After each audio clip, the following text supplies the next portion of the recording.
بسم اللہ الرحمن الرحیم۔ معزز خواتین و حضرات، السلام علیکم ورحمۃ اللہ وبرکاتہ۔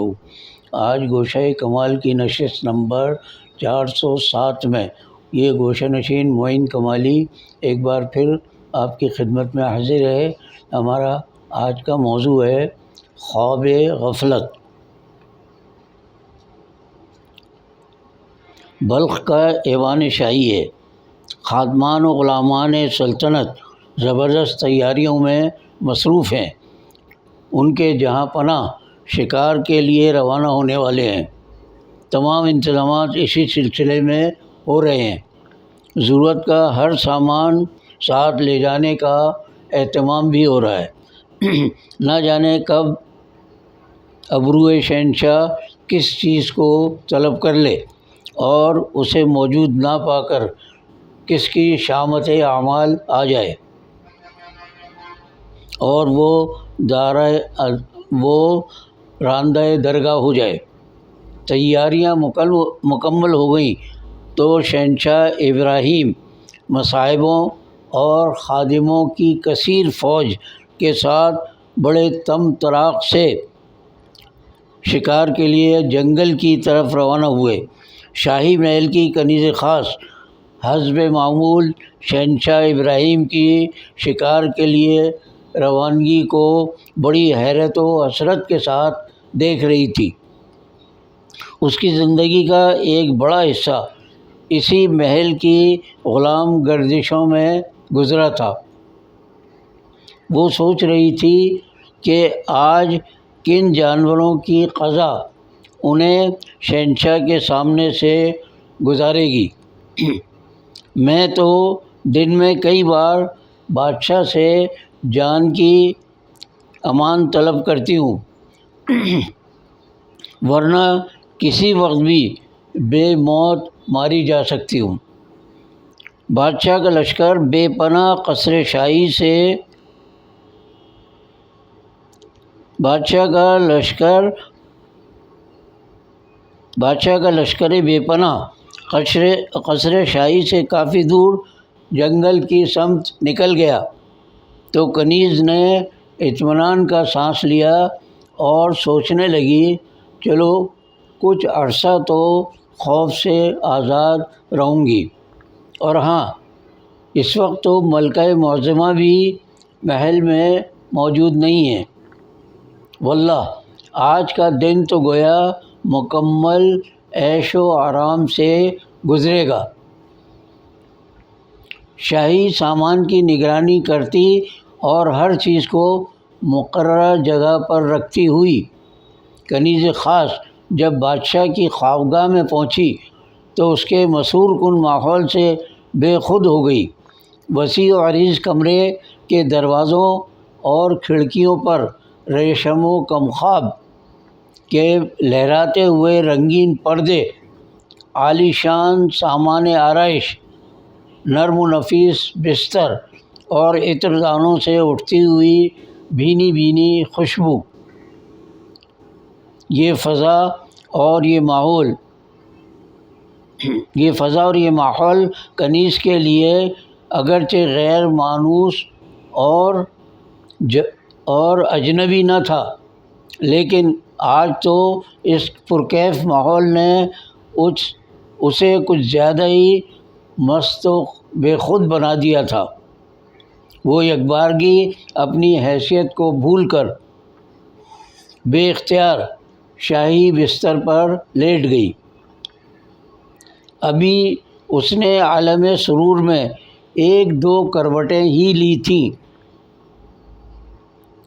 کہ کیف و مستی سے اس کی آنکھیں خود بخود بند ہونے لگیں اور دوسرے ہی لمحے وہ خوابوں کی جنت میں گم ہو گئی۔ ایک دو تین چار باری باری محل کی کئی کنیزوں نے کنیز خاص کو بستر شاہی پر محو خواب دیکھا اور دانتوں میں انگلیاں دبا کر خوف سے دور ہٹ گئیں، لیکن ایک کنیز اس کی یہ گستاخی برداشت نہ کر سکی اور اس نے کنیز خاص کو نیند سے جگا دیا۔ وہ اٹھی تو خوف سے اس کا پورا جسم لرز رہا تھا۔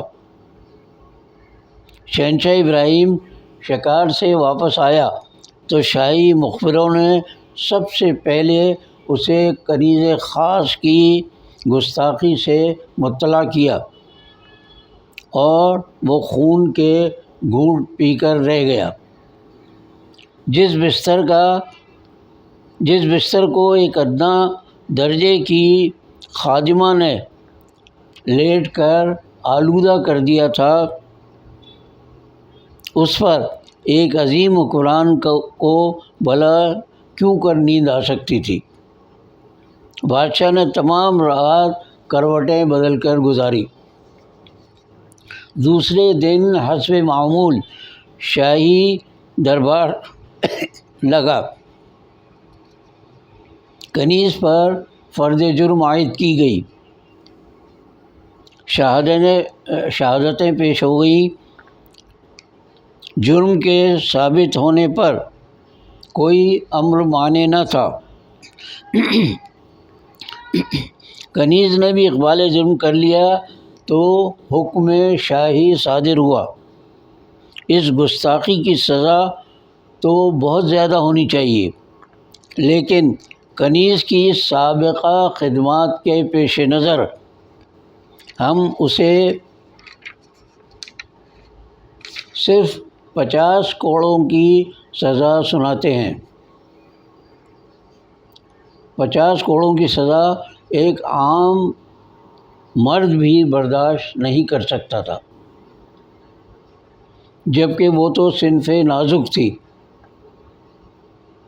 لیکن دور شاہی میں غلاموں اور کنیزوں کا شمار انسانوں میں کب ہوتا ہے؟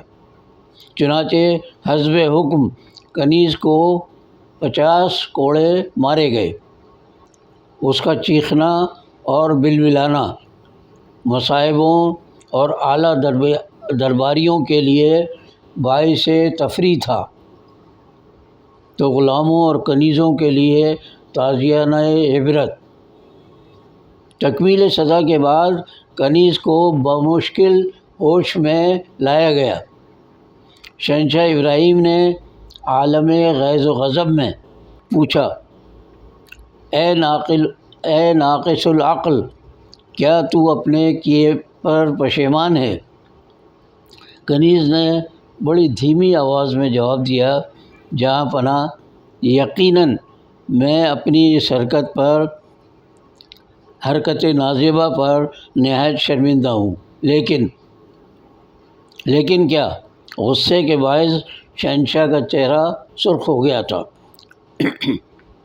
عالی مرتبہ جان کی امان پاؤں تو، لیکن سے آگے کچھ کہنے کی جسارت کروں؟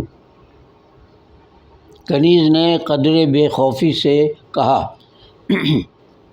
تمہاری جان بخشی کی ضمانت دی جاتی ہے، کہو کیا کہنا چاہتی ہو؟ شہنشاہ کے لہجے میں اب نرمی آ گئی تھی۔ کنیز بولی، حضور والا، میں اپنے کیے پر پشیمان ضرور ہوں، لیکن سوچتی ہوں کہ میں 1 گھنٹے کے لیے نرم و آرام دہ بستر پر محو خواب ہوئی تو مجھے 50 کوڑوں کی سزا بھگتنی پڑی، اور آپ جو ساری عمر اس بستر پر سوتے رہے تو قیامت کے روز میرے منہ میں خاک۔ یہ کہہ کر کنیز خاموش ہو گئی۔ بادشاہ کا سرخ چہرہ آخرت کی سزا کے تصور سے زرد پڑ گیا۔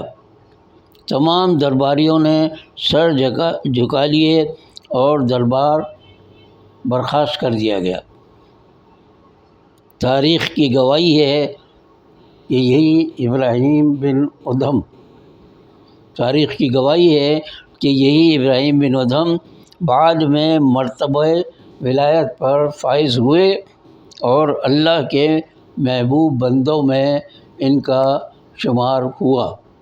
آج کی نشست میں اتنا ہی، باقی بشرط زندگی باقی انشاءاللہ اگلی نشست میں کسی اور موضوع کے ساتھ آپ کی خدمت میں حاضر ہوں گے۔